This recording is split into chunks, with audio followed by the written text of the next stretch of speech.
નમસ્તે વિદ્યાર્થી મિત્રો, મારું નામ શિયાળ આયુષી છે. મારું નામ ચૌહાણ દર્શના છે. અમે બંને શ્રી કન્યા શાળા દિલગઢડામાં ધોરણ 8માં અભ્યાસ કરીએ છીએ. ગણિત વિજ્ઞાન પ્રદર્શન 2022 અંતર્ગત વિભાગ નંબર 1 ઇકો ફ્રેન્ડલી સામગ્રી, જેમાં અમારી કૃતિનું નામ છે રિબર્થ અવર અર્થ. આજના સમયની માંગ છે ઇકો ફ્રેન્ડલી સામગ્રીનો ઉપયોગ થાય, કારણ કે આપણે બધા મોટા ભાગે પ્લાસ્ટિક તથા પ્લાસ્ટિકની બનેલી વસ્તુઓનો ઉપયોગ કરીએ છીએ, જેથી પૃથ્વીનું અધઃપતન થાય છે. આ અધઃપતન ઓછું કરવા ચાલો કુદરત તરફ પાછા વળીએ. આપણા જીવનની તમામ જરૂરિયાત વસ્તુઓ કુદરતમાંથી પ્રાપ્ય છે, તો ચાલો તેના રસ્તાઓ શોધીએ. લેટ્સ રિબર્થ અવર અર્થ.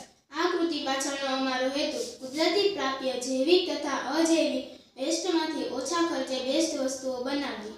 આ કૃતિ પાછળનો અમારો સિદ્ધાંત છે 3R method: recycle, reuse and reduce. અહીં અમે 4 પ્રકારના નમૂનાઓ નિર્માણ કરેલા છે. ચાલો તો હું તમને નાળિયેરની બનેલી વસ્તુઓનો પરિચય આપું. આ સેનિટાઈઝરની બોટલ છે, જે અમે નાળિયેરની કાચરીમાંથી બનાવેલી છે. આમાં સેનિટાઈઝર ભરેલ છે. હું તમને ઓપન કરી બતાવું છું. આમાં એવું નથી કે આમાં સેનિટાઈઝર ભરી શકાય. આમાં shampoo, body lotion, body wash જેવું ભરી શકીએ છીએ. આ છે જ્વેલરી બોક્સ. હું તમને ઓપન કરી બતાવું છું. આમાં નાના મોટા જ્વેલરી ભરી શકીએ છીએ. આ નાળિયેરની કાચરીમાંથી બનાવેલું છે. આ છે ફ્લેગ સ્ટેન્ડ, જે નાળિયેરની કાચરીમાંથી બનાવેલું છે. શાળા, ઓફિસ, પોલીસ સ્ટેશન જેવી કચેરીએ આવું ફ્લેગ સ્ટેન્ડ રાખવામાં આવે છે. તો આપણે અહીંયા નાળિયેરની કાચરીમાંથી આવું ફ્લેગ સ્ટેન્ડ બનાવેલું છે. આ બાઉલ છે, જેમાં આપણે ખાઈ પણ શકીએ અને પી પણ શકીએ. આ નાળિયેરની કાચરીમાંથી બનાવેલું છે. આ કપ છે, જોઈ શકો છો, આ નાળિયેરની કાચરીમાંથી બનાવેલું છે. આમાં સોડા, આઈસ્ક્રીમ જેવું પી શકે છે. કોઈ ગેસ્ટ આવ્યા હોય તો તેને આમાં આઈસ્ક્રીમ કે જેવું આપીએ તો આશ્ચર્યચકિત થઈ જાય, ખુશ થઈ જાય. આ પેન સ્ટેન્ડ છે, જેમાં આપણે પેન ભરેલી છે. બજારમાં પણ પેન સ્ટેન્ડ પ્લાસ્ટિકના મળે છે, પરંતુ આપણે નાળિયેરના પેન સ્ટેન્ડ બનાવેલા છે. આ સાબુદાની છે. આપણે સાબુ વડે હાથ ધોઈ અને સાબુ ગમે ત્યાં મૂકી દઈએ છીએ, જેથી સાબુ ઓગળી જાય છે. તેના કરતાં આવી સાબુદાની બનાવી અને આમાં સાબુ મૂકીએ તો સાબુની બચત થાય.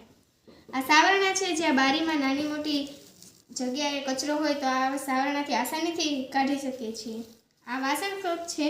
આપણે જોઈએ છે કે ટીનના અને એલ્યુમિનિયમના વાસણ આવે છે, જે વાસણના તારથી ઘસવાથી તેનું એલ્યુમિનિયમ અથવા ટીન જલ્દીથી વળી જાય છે, જેથી આપણે આવા નાળિયેરની છાલમાંથી વાસણ કપ બનાવેલા છે.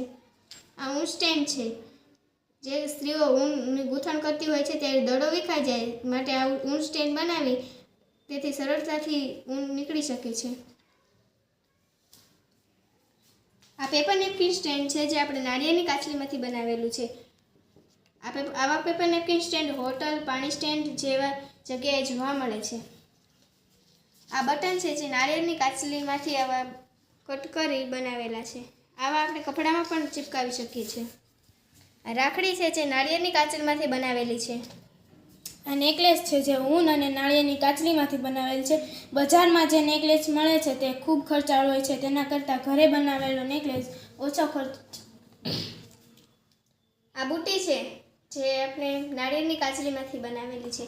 બજારમાં મળતી પ્લાસ્ટિકની બુટ્ટી ટકાઉ નથી હોતી, પરંતુ આ નાળિયેરમાંથી બનેલી હોવાથી તે ખૂબ ટકાઉ છે. આ દીવા છે, જે આપણે દિવાળીના ઉત્સવ પર સળગાવતા હોઈએ છીએ. તે માટીના હોવાથી તૂટી જાય છે અને તેલ પણ વધુ ચૂસે છે. આપણે અહીંયા નાળિયેરની કાચરીમાંથી બનાવેલા છે. આમાં મીણ ભરેલું છે. એવું જ નથી કે આમાં મીણ ભરી શકીએ, આમાં તેલ પણ ભરી શકીએ. આ ફૂલદાની છે, જે નાળિયેરની કાચરીમાંથી બનાવેલી છે. આ ફૂલદાનીના ફ્લાવર્સ પણ નાળિયેરની છાલમાંથી બનાવેલા છે, જેથી સુંદર લાગે. આ ફ્રેમ છે. આપણે જોઈએ છે કે દિવાલ ઉપર અલગ અલગ ડિઝાઇનની ફ્રેમ લગાડવામાં આવે છે, પરંતુ તે કાચની હોવાથી તૂટી જાય છે. તેના કરતાં આપણે આવી ફ્રેમ બનાવી અને દિવાલ ઉપર ચોંટાડીશું તો ખૂબ સરસ લાગે. આ બર્ડ ફીડર છે. આપણે જોઈએ છે કે ચકલાને નીચે ચણ નાખવાથી તેને કૂતરા કે બિલાડીનો ભય રહે છે, પરંતુ આપણે આવો નાળિયેરની કાચરીમાંથી આવું બર્ડ ફીડર બનાવીએ તો ખૂબ સુંદર રહે. તો હવે હું તમને કાગળની બનેલી વસ્તુઓનો પરિચય આપીશ. આ બટરફ્લાય છે, જે અમે કાગળમાંથી બનાવેલા છે. તમે જાણતા જ હશો કે પ્લાસ્ટિકના બનેલા બજારમાં મળે છે આવા બટરફ્લાય. આપણે દિવાલે પણ ચિપકાવીએ છીએ. તેના કરતાં જો આપણે આવા બનાવી દિવાલે ચિપકાવવાથી સુંદર લાગે. આ બુટ્ટી છે. જોઈ શકો છો આ મેં કાગળમાંથી જ બનાવેલી છે. આ પહેરવાથી ખૂબ સુંદર લાગે છે. તમે જોઈ શકો છો આ શેઢાડી, માછલી, હંસ, માછલી, આ ચકલી, જોઈ શકો છો આ સુંદર મજાનો મોર જે બાળકો રમી પણ શકે અને સુશોભન માટે પણ રાખી શકીએ. આ બિલાડી છે જે પવન આવતા તેનો ફેસ હલે છે. આ ઉંદર, ઈયળ, સરસ મજાનો હાથી જે બાળકો ખૂબ સરસ રીતે રમી શકે. અને આ છે ડેકોરેશન માટે અમે આ બનાવેલું છે. આ આપણે જો નવા વર્ષમાં કોઈને બધાઈ અથવા શુભેચ્છા આપવી હોય તો આપણે આવું બનાવીએ તો ખૂબ સુંદર લાગે. આ અમે કાગળમાંથી ચપ્પલ બનાવેલા છે. આ હિંચકો બનાવેલો છે જે બાળકો રમી પણ શકે અને આપણે સુશોભન માટે પણ રાખી શકીએ. આ અમે ન્યૂઝપેપરમાંથી આવી થેલીઓ બનાવેલી છે જેમાં આપણે આસાનીથી કોઈ પણ વજન ઉચકી શકીએ છીએ. તમે જોઈ શકો છો આ ટેબલ છે જે બાળકો પણ રમી શકે અને આપણે સુશોભન માટે પણ રાખી શકીએ.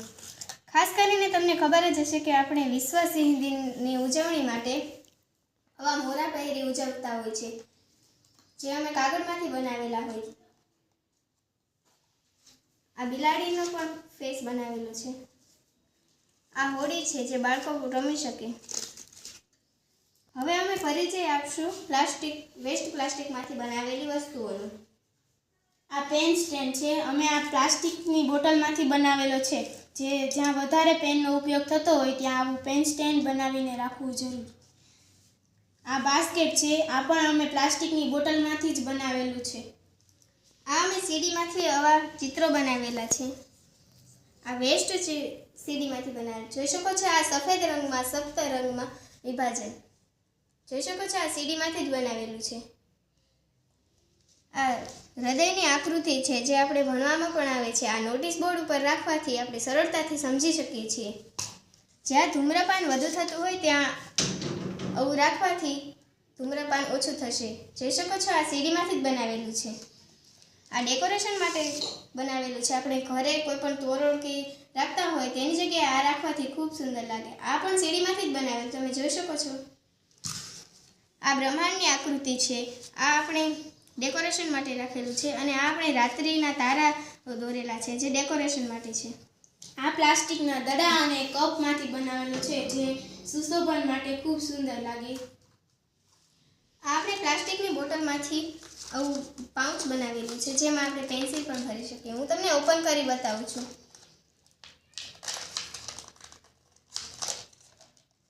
આમાં આપણે પેન પેન્સિલ જેવું રાખી શકીએ છીએ. તમે જોઈ શકો છો અમે થોડીક પેન ભરેલી છે. આપણે વેસ્ટ પ્લાસ્ટિકની ટ્રેમાંથી આવી રીતે આકાર આપી કટ કરી અને આવું ડેકોરેશન કરેલું છે જે આપણે ઘરે દિવાલમાં પણ ચિપકાવી શકીએ છીએ. તો હવે હું તમને પરિચય આપીશ માટી વિશે.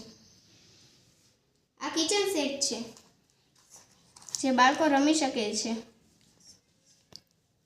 આ સોફા સેટ છે જે બાળકો રમી શકે અને ખૂબ સુંદર લાગે. આ સફાઈ સાધન છે. જોઈ શકો છો સાવરણી, કચરાપેટી. આ મેકઅપ સેટ છે. આ ઢીંગલીઓ છે જે નાની છોકરીઓ રમતી હોય છે. તે પ્લાસ્ટિકની હોય છે પરંતુ આપણે આ માટીમાંથી બનાવેલી હોય છે. આ ગણપતિ બાપાની મૂર્તિ છે. આપણને ખબર જ હોય છે કે ગણેશ ચતુર્થીમાં આપણે મૂર્તિ લાવીએ છીએ તે પાણીમાં પધરાવવાથી પ્રદૂષણ ફેલાવે છે પરંતુ આપણે આવી માટીમાંથી બનાવીએ તો પ્રદૂષણ પણ ઓછું થાય. આ દીવાઓ છે. આ શિવલિંગ છે જે પથ્થરમાંથી બનાવેલી હોય છે પરંતુ આપણે માટીમાંથી પણ બનાવી શકીએ. આ કેક છે. આ કબાટ છે. આ ફ્લાવર કોટ છે.